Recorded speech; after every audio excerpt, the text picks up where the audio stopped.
Hello and welcome to the Heinun Couples Podcast, where we empower blessed couples to deepen the love, fostering mutual pleasure, connection, and joy. So let's dive in.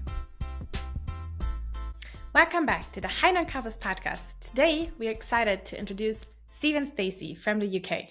Stephen has been blessed for 44 years to his dynamic wife from Poland, Barbara, and together they've raised 4 kids. He's also taught marriage courses at a university in Finland, focusing on teamwork, personal growth, and marriage. In this episode, we talk about his new resource, the 7 Principles of Creation Marriage Enrichment Workbook. It's a powerful tool to help couples grow stronger in every area of their relationship. So let's dive into the conversation with Stephen. Enjoy! Hello, Stephen. Thank you so much for coming on this Heinun Couples Podcast. Yeah, and talking about your workbook you have created, the 7 Principles of Creation Marriage Enrichment Workbook. Yes, we have also one. And so, yeah, we would love to hear how it came to be that you wrote the book. What was your inspiration and what is your personal journey behind creating this workbook? Hello everyone. Hi.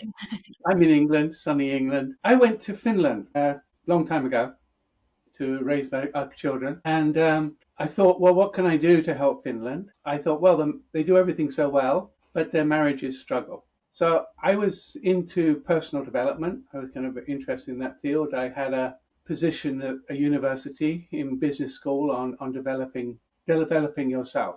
So I thought, okay, I can learn about development in marriage. And so I went off and read all the possible books I could on the subject at that time. And then I synthesize. I just go, what are the common topics and how can I add to that, contribute to that? So I ended up with quite a long book.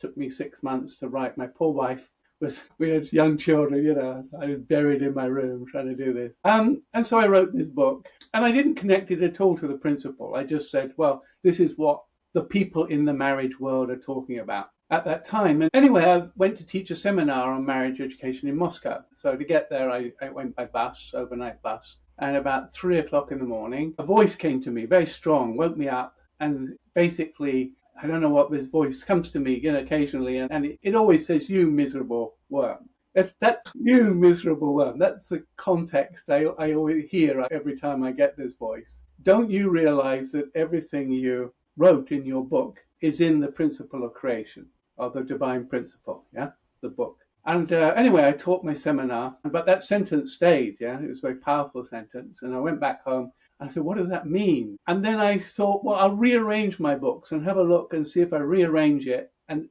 see how it matches the principle of creation. And I was totally shocked. My book was the outline of the principle of creation, but it was in different order. So the outline of the principle, so I realized, oh my gosh. Well, certain things realized. Firstly, everybody in the marriage world is saying, if you do this part of the principle of creation better, your marriage will improve. And the second thing I realized, the principle's relevant. It's not just a framework for life, like the 3 blessings, like I should grow to be a good, reasonable person, and I could, try and build a good marriage and try and be ethical and in my business relationship. It's not just that. It's not, because before that I was kind of like, well, God is over there and something about growth over here and something about vitality over there. But I didn't really connect it with my life. Mm-hmm. But when I realized, oh my gosh, this book actually contains principles that you can use to enhance your life. Because a lot of the marriage education at that time, what I call first wave marriage education, was talking about do the principle of creation better, any of them, and your marriage will improve. So I dropped my book. My poor wife, she said, what are you doing? I just said, I don't need that book. And I started teaching a course at university using the principle of creation to improve couple relationships. Mm-hmm. So I did that as a free elective that anybody could come to. And so I kind of worked on that theme. That was really exciting for me because I go, I'm teaching the principle of creation lecture to the university students, and any unification would recognize the principle. But I just fill it full of John Gottman and all these marriage specialists. And I was a happy bunny. That was a very exciting time for me. But I said, oh, I've got to go back and reform that book. I've got to sort it out. But I got I didn't have time and effort. And then I got dragged into other things. And it was only, what is it, 26, oh gosh, 19 years later, I finally said, okay, let's get something down. And with the help of Betty Maloney and others, we kind of made something. It's not perfect, but it's a good start. It's a good start. Yeah. Okay. Yeah. Wow. That sounds so nice that you have been working with this for so long, and then you knowing the principles as well, and then realizing actually it's all the same basically. Yeah, everybody's talking about it, and we Yeah. just don't know it. We Right. just don't. Right. That people outside, like outside our movement or outside our belief, let's say, actually really do understand it, but don't have the connection to. It's not just marriage educators, because I taught in a business school. I taught personal development, and suddenly I realized that everything else I was doing was also in the principle of creation. It was like, well, the business world is talking, but we'll get into that a little bit. But as we go on, it was like, oh, this is built into the universe. It's like gravity. The principles in the principle of creation are the fundamental principles which define the context for human existence. How do we say, oh, I'm going to adapt my life? Well, I'm trying to be a good person and grow up to be fruitful, and I'm trying to build this multiply and blessings, and that's channeling, God's nature in many ways. But it's much more than that, because as I said, the seven principles is like, this is how God actually creates. This is how He goes about creating things. And if I want to be God's child, this is how I do it. Right. So, what does the title, the seven principles of creation, refers to, or how does these principles are connected to marriage? Yeah, well, you've got the slide. If you can put that slide up, yeah. So, what's fascinating, if you take the main outlines from the principle of creation, you end up with a goal setting. This is how we go about creating things, but it's in the right order. But fundamentally, because we build for goals every day, little goals like I want to cook a meal, a goal. But if you're into more complex tasks, then you need to really reflect more deeply on these seven principles. And the more deeply you reflect on them, the better your outcomes. And that applies to marriage too, because marriage is I have a goal of building a good marriage. So the outline of the principle is mind and body unity. So what does that mean within marriage? It means that what do we want? There are three elements in marriage education. There's trauma and how you manage that within your marriage. There's personal development and how you grow your own skills and own talents yourself so that you can be more effective in your marriage. And then there's the teamwork aspect of marriage. And this book is specifically focused on the teamwork, the work you have to do as a couple to bring God down into ideally, you start with an agreement of what you want from your marriage. You sit down and you say, well, what are we trying to create here? What's the kind of home we want to create? Then there's the principle of dual characteristics, but in this goal setting, it's of diverse contributions. In other words, you're working with more than just one person, your wife and your parents. You've got books to read and other things. They can all help you achieve this goal. And the third principle is the principle of dialogue to generate energy, so that this is a give and take action centered on God, creates three forces, yeah? Existence, multiplication, and growth. And so that's what happens if you have give and take action with your spouse and you discuss things with them, and like finances and children. If you can get that right, then this creates positive energy, and you can go forward. It creates growth in your marriage and happiness. And if you can't do that, then it creates struggles, yeah. And then there's the principle of love and beauty, which is next, and that's about how do you bring joy into your home? How do you bring romance and fun and enjoyment and family traditions, and all that's necessary to make it a meaningful experience. You don't just want to be okay with, we're okay on finances, but the rest of it sucks. It doesn't work like that. The next bit is the principle of being the center of harmony, and that means we have to respect our spouse, and what does that mean in our marriage, and how do we respect our children and our parents. And the next one is the principle of personal growth, so that marriage will expect us to personally grow and develop. And the last one is the vitality elements, which is a feedback mechanism. Like, how do you offer feedback to each other as a couple? And positive feedback. That cake was awesome, darling. I love that cake. Darling, I really don't like it when you drop your clothes all over the floor in the bedroom every night. What can we do about it? So all these things, I mean, they form the goal setting process. They are just part of human existence, and they're part of human existence because this is God's like this, and we can't escape them. Yeah, right. And the point is, we can't escape them. So many couples just try to escape them. We're not going to discuss, how we can keep romance alive while we're raising the young children. We're just going to get stressed and shout at each other and not make a date night, and not keep that love and beauty there, which is part of the whole reason you're there. After the birth of a child, we get quite a spike in divorce rates because people are stressed and they don't know how to keep the romance alive, for example. You need to consider these things. You've got to think about things like, do I know the gender differences?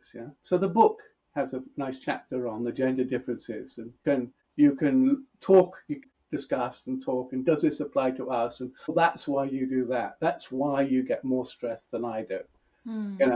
Because it's very typical. The female of the species has more emotional energy, not always, but has a more emotional energy than the male. And learning, there's a reason for that, and she's not just being a nasty human being, but she gets more worried than I do. Her brain is set up that way, her drugs are set up that way, and she's just the alarm system for the house, and she's trying to make me aware, because I'm a clueless guy sometimes, and I'm just so focused on my goal over here, and I'm not aware of all this other stuff going on. But to realize that it's just part of the way it is. So we both have strengths. So how you've got to do these things, you've got to just sit down and discuss finances, ideally, or you've got to ideally sit down and try to talk about what you do want to do to raise the children and what kind of context, and have those discussions. You don't have to. Many couples kind of get through it, and many times they don't. The more focused you are, the more clearer you are, the more united you are, the more energy comes into your relationship through give and take action, the more empowered you feel. We're united. So these 7 principles are just, you can't escape them. We try to, but it's trying to help couples understand. Try to figure out which one you can improve, and the workbook will maybe help you. Is it what you said before, like with this, that the man often maybe he's kind of focused on one thing, and the woman kind of has sometimes maybe a more wider viewpoint. Thank you. We can relate very yes, well. very much. Sometimes I'm getting crazy with Sebastian when I feel like I see everything. And you see things you don't actually physically see. You actually see them. Yeah. Like I would be walking out the door with children in the middle of winter with no coat on, and my wife would be in the bedroom hearing us go out, and she says, "Have you got your coats on?" Also, you worry about the future, and it's all invented future. It might be, it might not be, but you do worry about it more than us men.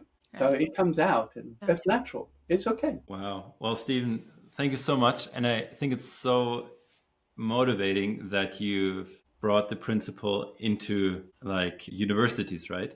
Yeah, also brought it into a workbook where couples can work through that and know, okay, this is connected with the principle. It's nothing new. It is actually something familiar. When you're blessed couple, you're familiar with the principle, and then it's kind of translated maybe in a way that feels spiritually connected with our faith, but also something that's universal. We're just on the topic of, we have those universal principles where even though we try to avoid them, we always come back because we know it's the truth. We know that's life. We know how God designed it. And there's so many other help books out there for married couples. And we were wondering maybe if you could distinguish what makes your workbook different, maybe for couples from our faith, more valuable than a Christian-based workbook or just a generic workbook? Well, the first thing is, you say it connects to our faith. Yeah. So here am I trying to learn to channel, be like God, God's child.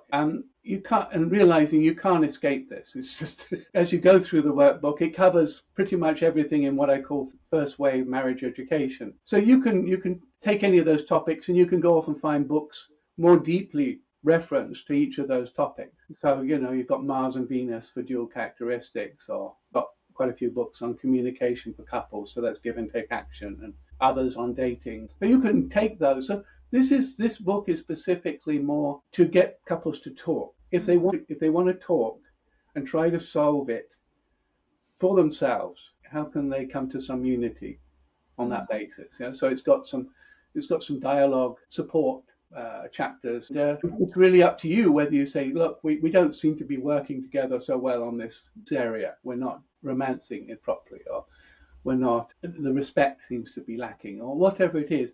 There's a place for you to talk. Series of questions. You don't have to use all of them, but maybe you say these things are really good. Maybe if we can talk about them, it would help. Now, you might find that those are topics you can't do alone. Yeah, because they're connected to some trauma or something in the past, and every time you try and talk about it, not working. So you can go to your pastor or a friend or something and say, can you sit with us as we kind of like dialogue about this? The point is to just get people to talk. There's some education. There's quite a bit of education. There's some quizzes. There's all kinds of things in it to help people understand themselves better. And there's some education which is kind of very useful. Oh, this is how other people do it. So the main thing is for the couple to work it out between them. That's the purpose of the book. That's what you might say the second blessing is about. It's this man and woman trying to work it out so energy comes down. And it's in that sense, it's more than education. It's enrichment, you might say, is how do we move to a different place as a couple, not just learn, which is really good.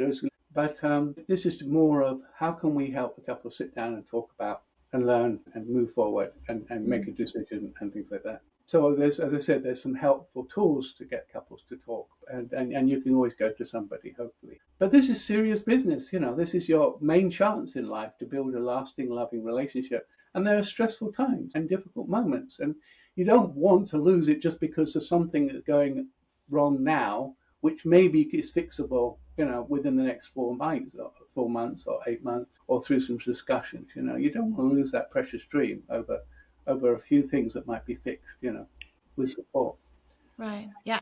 This can really help because often from the first generation as well as the second generation, blessed couples or third generation now, we often didn't know how to deal with certain situations or ask the right questions. And when there is a workbook that helps to ignite with different questions a conversation, and then realizing, okay, this is what maybe a belief system is about this topic, or there's a certain trigger, or I've never understood my partner's perspective, or we just never have talked about it because it never came up, but now it comes up and there's so much emotions or unclarity or conflict or not knowing, okay, how do we deal with that? And the workbook then with the questions specific in different areas are able to actually reflect. And then maybe it's not the way I thought it is, maybe it's a bit different, or creating a new perspective by talking about it. So that's really nice. One thing you have mentioned already before, with education, but also in enrichment work, as well as a bit of trauma, what all these trauma work, education or enrichment work for a couple, how does that differ? I come from a certain background. I lost, I want to say, a grandfather in the Second World War. So I lost that. And grandmother died of tuberculosis. I never knew her. And my mother got affected by that, of course. But my father's father came back from the First World War broken and, angry and with post-traumatic stress disorder, and took it out on his sons. And my father had many serious issues because of that. And my wife grew up in communism and in poverty and you name it. And the Second World War was traumatic for them. And, Poland got invaded. And she's got all this suicides and alcohol and everything, and all sorts of stuff going on there underneath her. And bring it into our marriage and it comes up. But this isn't a workbook about that. There are some very useful workbooks which can help you talk about these things, just to understand each other better. There are other things about just developing your own self, which there are very good workbooks on, developing your ability to be grateful, seeing more positive in your partner. It's really important. It's probably the most important skill you can develop. And how do I wake up every morning and see the goodness in my partner and my children and wake up and say yes, you know? And if you don't develop that, it's very hard to stay in love, especially with all this trauma sometimes, you know. And so you can work on that, or you're like, can I forgive? You know, I was very bad at forgiving, and when I married, and I had years I developed like 40 ways, and then when my wife would bring up her trauma or whatever, and I would kind of like, you know, go through my Rolodex of which one will work this time, and how do you stop an argument? And because I grew up in a quiet family, and my parents never argued. And my wife likes wake up with an argument. But then there's the marriage couple relationship, which demands you're working on a project, you might say, to build a lovely home and nice family and family culture. And this requires discussion. Mm. And the more discussion, the more united you are, the better. Some things you can't unite on. That's okay. That's fine. You don't have to. You just have to find an acceptable compromise. There are lots of different ways to compromise and things like that. At one point, I was dropping my stuff all over the bedroom, and my wife was leaving the kitchen a mess every time she walked into it. She was upset I was dropping that, and I was upset that she was leaving the kitchen. So we just swapped. We said, you can clean up my stuff, and I'll clean up your stuff there, because I was more interested in the kitchen clean than I was the bedroom, and she was more interested in the bedroom clean than the kitchen. It's compromise, you know, for example. Yeah. There are lots of different ways of dealing with differences, and the workbook has this worksheet to help you. Possible compromises you can come to. But you're a partner, you're a team, and the more united you are, and the more you know what you want, the better. Thank you for explaining all the differences, because I definitely see in our relationship that I'm really grateful for is that we have, before even coming to know each other, we have worked on our personal traumas and our pain in the past of growing up, or also what we inherited from our parents, starting also to learning to communicate in a different way. And like similar to, like in your couple, is that he's in his family, they're more quiet and not really fighting. And in my family, my parents screaming and throwing things through the room. I never wanted to have this kind of relationship where, you know, where you have to scream at each other or having to throw things through the room, or, you know. And so I'm really grateful that we have done this kind of personal work beforehand, but it was then really a challenge from individually coming together as a team, not to forget that we are a team, but still individuals, and coming together and still being in a marriage, being in a partnership, in a teamwork, and still to remember, okay, there's still maybe some trauma I need to work on. There's still some personal work I have to do, but then coming together as a couple back and have a better teamwork and being able to talk with each other in a different way where maybe not necessarily immediately hurt each other. Okay, let me communicate it in a different way that you may be able to understand what I'm trying to say.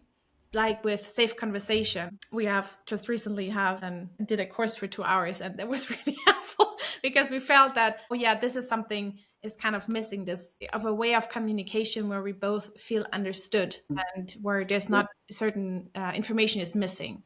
Absolutely. So, Steve, your book, your workbook, is always emphasizing that couples should return to the origin that God intended. So the principles, right? And you had some experience talking to couples. You had experience thinking about the book, what would help people, what would help couples. Of course, you also have your own life experience. So I think we're wondering, what is a very common part of the principle or chapter of your book that people stray from, and that usually is difficult? Yeah. It's all difficult. On every level, it's, you know, you've got trauma going on, you've got personal growth going on. I mean, people don't deal with their traumas, or they don't want to develop their appreciation or forgiveness or things like that, you know. So this book is, in the context of this book, what of course, dialogue, to sit down and actually, instead of just feeling something's wrong and I just got to shout it out, you sit down and just say, let's make a quiet evening and let's figure this out. once and for all. Sometimes that's possible, sometimes it's not. So just to sit down and dialogue. But of course, when you get young kids, often what gets lost is the romance and the affection, or some external forces like unemployment or other things can come in and make it hard. So you try to bringing extra stress into the relationship. Everybody's different. What they're weak in, you might say. Yeah, they just don't make a common vision for their marriage. So they just have a different vision. They're always going to, on this level of let's work together as a team, just to keep in mind, we don't seem to be doing that quite well. Which one's missing right now? We're not dialoguing about these things enough, or we're not romancing or showing affection enough, or we're not giving feedback in the appropriate ways so that it actually brings about actual results. Or to try to think, well, there's these principles, and which one can we strengthen? Which one can we allow God to come down? Yeah, so people can get upset about all of them, the gender differences or cultural differences. There's a chapter on cultural differences there, yeah. But that's quite important. There's some really good, because I taught a course on personal cross-cultural competencies, understanding value systems in different parts of the world. My son, he recently met a young lady from Philippines, and they found that really helpful, just to get to know each other. We do this differently, because a lot of times the couples come from different parts of the world, and that brings in a whole new level. It makes it more difficult, but the children benefit if you can get it right. So because you've got two strengths, you might say, coming together. There's one of the things we often find with older couples in the movement is that they still haven't worked out how they're going to express their faith, and there's a lot of disunity there. And there's a lovely quiz there to help people understand the different kind of, what you might say, God language, the way they want to express their faith, and help people understand there's no one way, and how can we respect and honor each other, and maybe compromise in some way. Sometimes it's still 40 years, and the woman is still saying, he's not bowing down 3,000 times, or he's not doing what I think this is what all people of faith should be doing. God works in different ways, thank God. Praise the Lord and his wife. It's just God works with different ways, different personalities, and we need all of it. Yeah, that's all right. There's so much diversity of God's expression in us humans, and at the beginning of our relationship, there was also a different way of how I experience God, or two parents, or heavenly parent, and how I relate to that, or to our faith. And that Sebastian needed more kind of a community, and we wanted to express it in a different way. And first I was like, is that right? Is that even okay? We have learned that it's really, there's different way of how everybody relates to Heavenly Parent, or experiences Heavenly Parents, or wants to practice the faith. And so as long as true love is in the center, so centered on the principles and to parents and Heavenly Parent, and then as long as that is there, it's fine.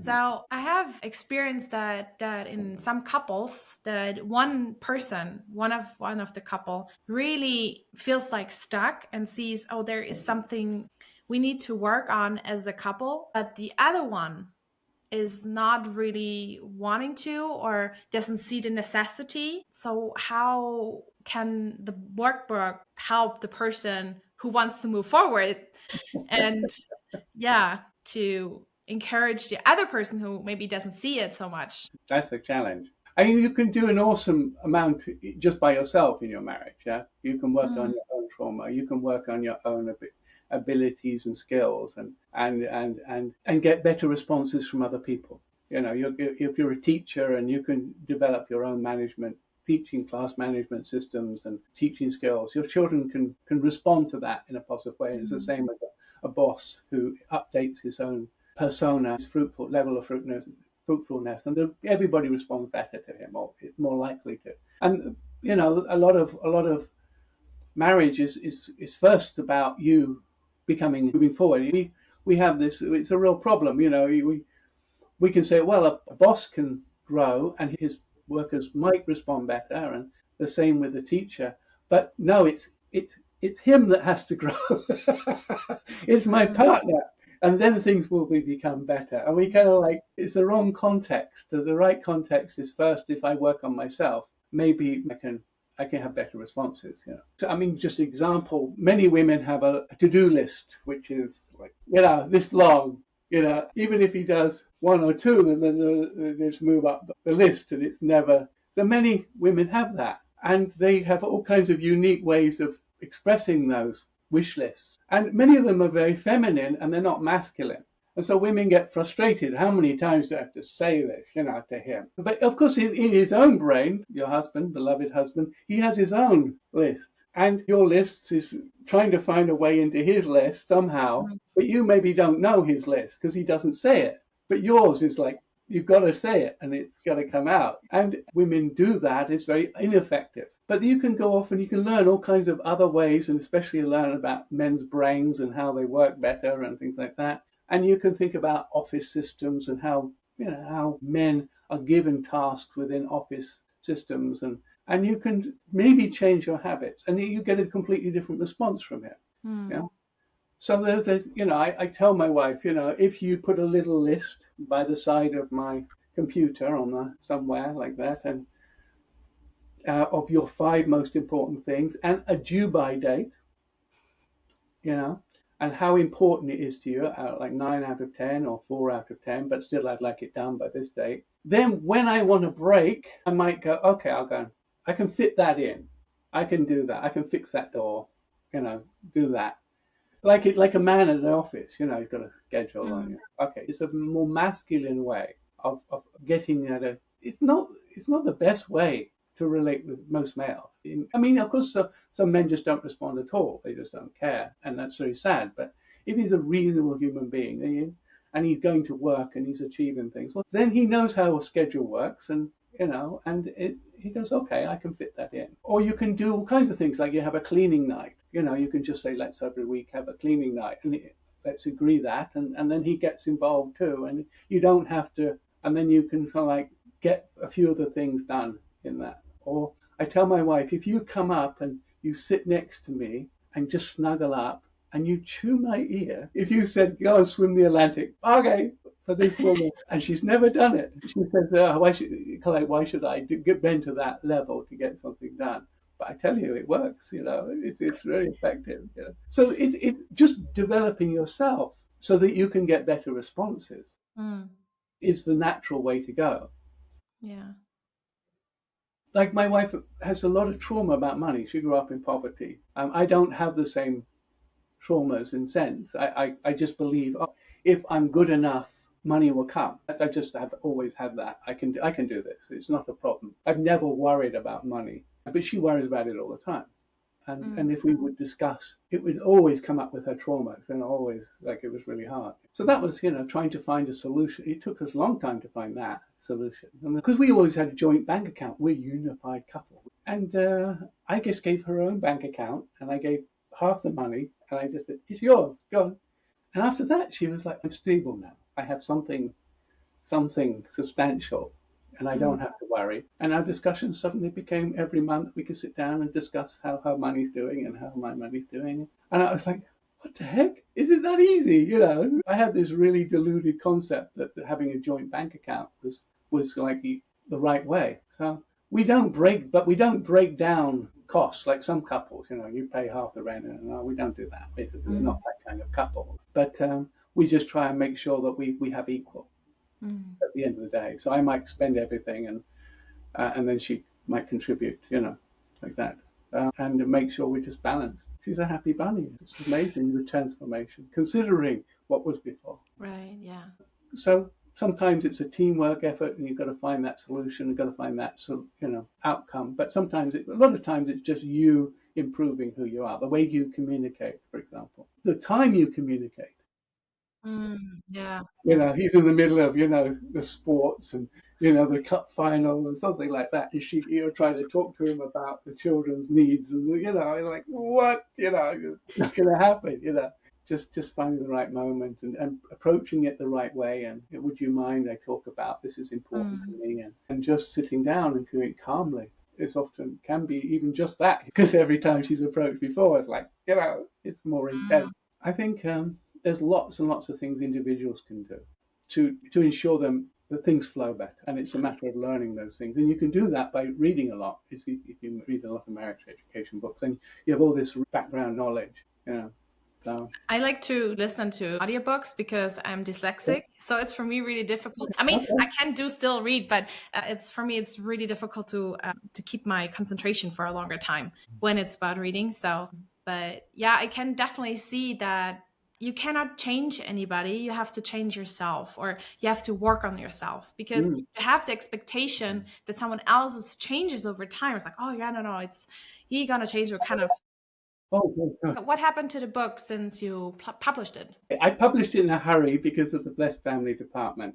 There were certain things which needed to be removed after the feedback, and then there was extra things that needed to be added based on feedback.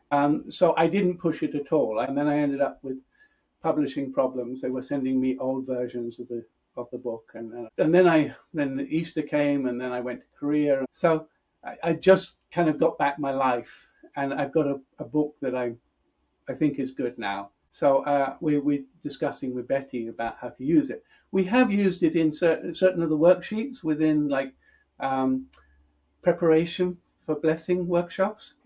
And some of those things like the what's my God language, or certain other things from there have been useful in trying to help people think about. So we've used some of the worksheets from it. And I haven't promoted it. We have to go into now some training, like how do people use it, because it can be used like you can invite friends around to your house, and you can like have a read a bit of, and then each day, and then go away and sit, and then in that safer space talk about, discuss certain things, and then come back together and maybe share what you learned, or share something about how you parent, and it may be better. Otherwise, it is something you can use, maybe hopefully in a group context, to help couples just talk more and talk out certain issues. They can choose which topics they want, and that's great. Also, it can be used, I think, in a marriage mentoring. So we've got to talk about how to train some people to use it and to be mentors, so that they can, be resources for couples to come to. And as a means to try to talk out certain issues. Yeah. So we've got to get into that. I'm going to be talking with Betty after. It's really important we understand what the principle is trying to do. And the principle is trying to explain the universe and the core principles that allow humans to flourish. And this is deadly serious work, because the world is a mess. And it's a mess because we don't apply the principles. But we don't understand. I think many of us don't understand how we can apply those principles. From the principle of creation, and how relevant they are to today's society. And because we don't do it, we kind of like drift along, and many of us act like people who never met the principle, apart from the fact that we're part of a community that might bond together under the three blessings framework. But beyond that, we don't use it in our life, or very little of it. The principle of creation can be taught in a whole range of different ways, different levels, which really are relevant to today's society. And we just don't get it. We just haven't got it and understood it so well as we should do, I think, some of us. I'll give you an example, like everybody's debating the principle, because the principle is the ideal. It's the ideal. There's nothing better than me growing to be the best I can, me growing to be the best husband or father I can, or parent, and me growing to be good in business, and taking care of creation, and treating my creation with respect, and treating my customers with respect. There's nothing greater than that. You can't have anything more perfect than that. And the only trouble is we have these traumas, and we have this growth, and we have this teamwork, and we have it. All of us have to go through those growth curves. Yeah.